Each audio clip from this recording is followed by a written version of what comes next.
This is the Segovia Show. Hey everyone, welcome to another episode of the program. In this one, I'm going to be checking out this interesting article I came across that was sent to me actually from TechCrunch called DIVVY Homes Secures $110 million Series C to help renters become home owners. This was published February 2nd. I'm not going to read the whole thing, but I will highlight a couple of things before getting to the meat of this discussion. Coffee, the power of the day. And before that, just a reminder that you can check out my show at www.segovia.com for more content, including my exclusive shows such as Off the Record, which is available temporarily to the public every now and then. But there are more shows behind the login wall, not paywall, but the login wall. And I've made some updates to the website that include push notifications that are available now. So check it out.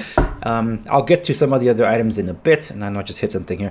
I'll get to some other items in a bit that I want to discuss here. But I wanted to just dive into this article, so we just get right to it, shall we? Okay, so DIVVY Homes, never heard of these guys. They've been around since 2017, and they started buying homes in 2018. What is it? Who are they, and what do they do? Well, let me just get to it here then, because let's just read the first line here. Despite all the headaches that come with it, homeownership is still the American dream for many.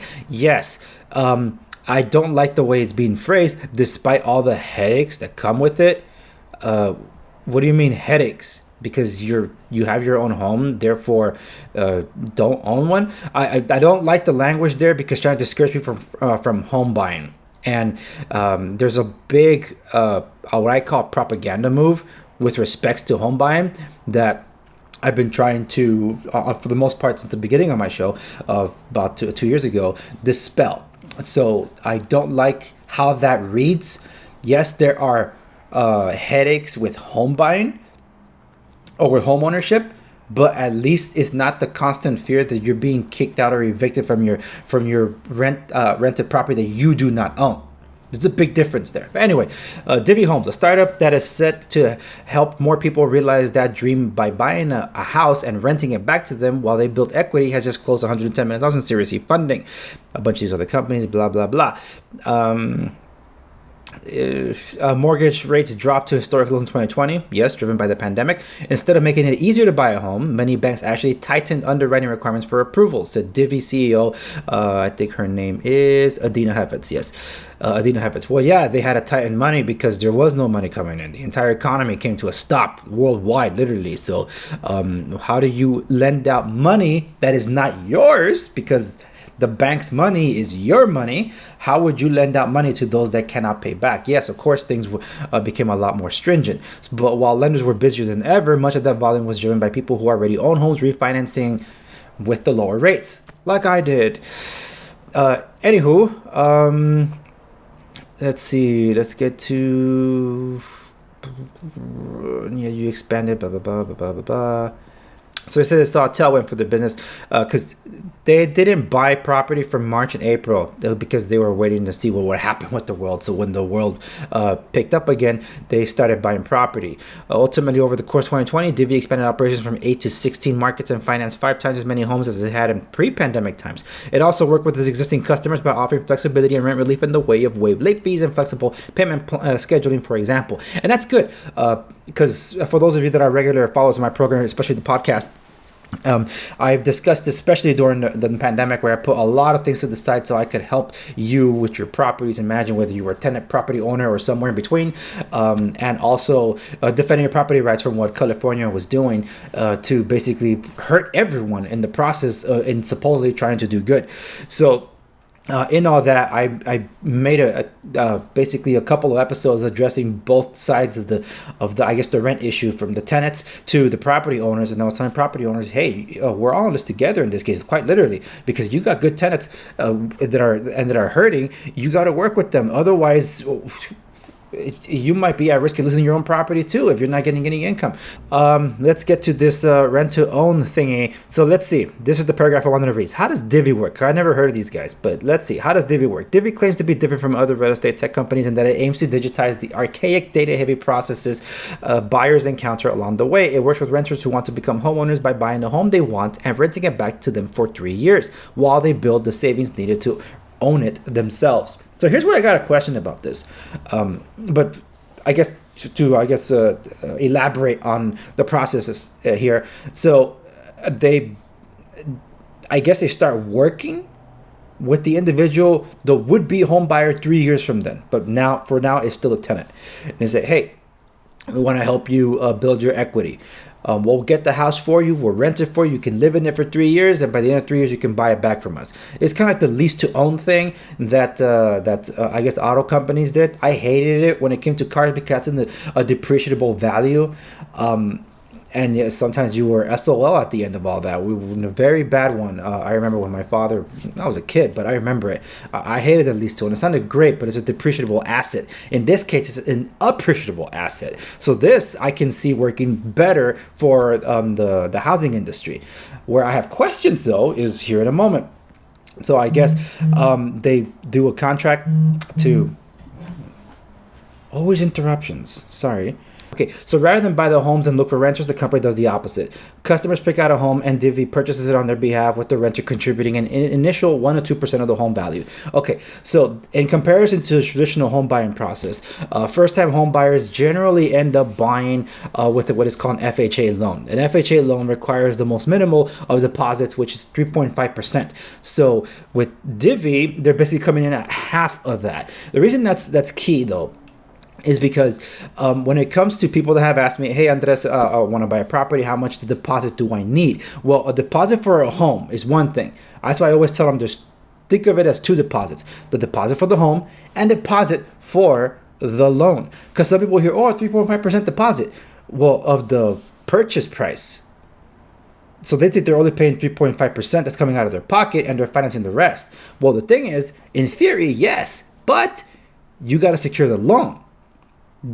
Securing the loans would cost money, and sometimes it can be really, really expensive just to get the freaking loan. So that's why I tell them, take that 3.5% and double it. Make sure you have enough money padded there so you don't lose out. Like, double? Yeah, so assume you're coming in with 7%. And it only gets even more expensive the higher you go. So that's why I tell them, a plan for that. I'm not saying you're going to use up to 7%, but that's just a general rule of mine for people to be prepared. That's why some buyers ask for seller concessions, such as closing cost assistance. And I'm assuming this, because it's 1 or 2% of the home value, that goes a long way. So they move in at closing and pay one monthly amount. Part of that money is a market rate rent and goes 25% towards building up their savings in the house, so they can put down a down payment estimated at 10% of the home value to purchase from DIVVY later. The renters can choose to cash out their equity or purchase the home before the 3 years are up if they choose. They also have the option to re-up the contract if needed, to take a bit longer to save up for the larger down payment. So here's where I have a question. I'm not sure entirely how this all works. The article doesn't explain it. The questions that I would have, and I'm sure they would answer it by reaching out. I haven't done so. I'm just reading the article just like you are, but I'm curious about this model and I want to follow this closely.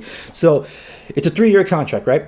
And this is an appreciable, not a depreciable asset. So year one, the purchase is made. 3 years later is when the buyer says, okay, I have the money now. Here it is. I'll buy it from you. Are they buying at the price from year one because DIVVY bought it at that price, and 3 years later, they're basically locking in the rate, so to speak, and that's the price that they're purchasing at 3 years later? If so, that's awesome. That's like locking in a loan for like 3 years, at least the rate of 3 years, and it working out in that way. That's interesting. The question I have, though, is that if part of the money is market rate for the rent, does that mean the rent's going up every year in the meanwhile? That's a question I'm curious about. So those are a couple of questions that I had. But also, what does it mean if the renter still can't buy at the end of 3 years? I'm sure they haven't reached that point, but I'm sure they also have a plan when it comes to dealing with those that either are irresponsible or those that just come across hard times, that there have been. So we'll see. Anyway, DIVVY started buying homes in the first half of 2018. So far, the company is seeing nearly half of those renters buying back the homes. By mid this year, we'll see the whole 3-year thing come up. So some of them are probably buying ahead of their contract. That's pretty good. Even the most experienced players in the space maybe have single-digit buyback rates, so it's definitely quite a bit higher than what the rest of the industry is seeing. Heffitz, the CEO, told TechCrunch. When it first started out, that the prices of the homes they bought averaged around 140,000, 150,000. Now the average home prices are just over $200,000, she said. Which is why I'm wondering, because it doesn't say here where they're doing this experiment, because I highly doubt this will work in California. There is absolutely no way a company that's being financed by shareholders that want to see this thing in profitability would miss out on equity in California if what I had said, if the year one price is what they're paying year three, basically locking in the price for this long. There is absolutely no way any company in California is going to say, yeah, sacrifice the entire equity the house built on its own and just sell it to them at that point for that price. I cannot see that happening in any way. So it has to be in areas where the properties appreciate considerably slower. While DIVVY's mission involves wanting to make homeownership more accessible, Hefes points out that it's a lucrative business model as well. The number of people who fall outside of the traditional mortgage box is growing. She added, with more people struggling to be able to purchase a home. So that's all I wanted to dive into this article. I'm leaving a link to this for those of you that are watching this on Odyssey, Rumble, or obviously here or on YouTube. The links in the description down below for you to read into more of this. And for those of you that are watching this at www.dangeroussegovia.com, thank you so much.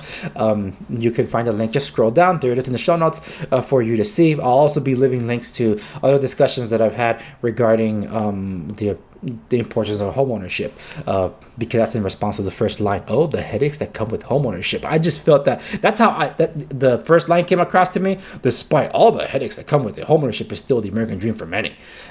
I just don't like the way it's presented.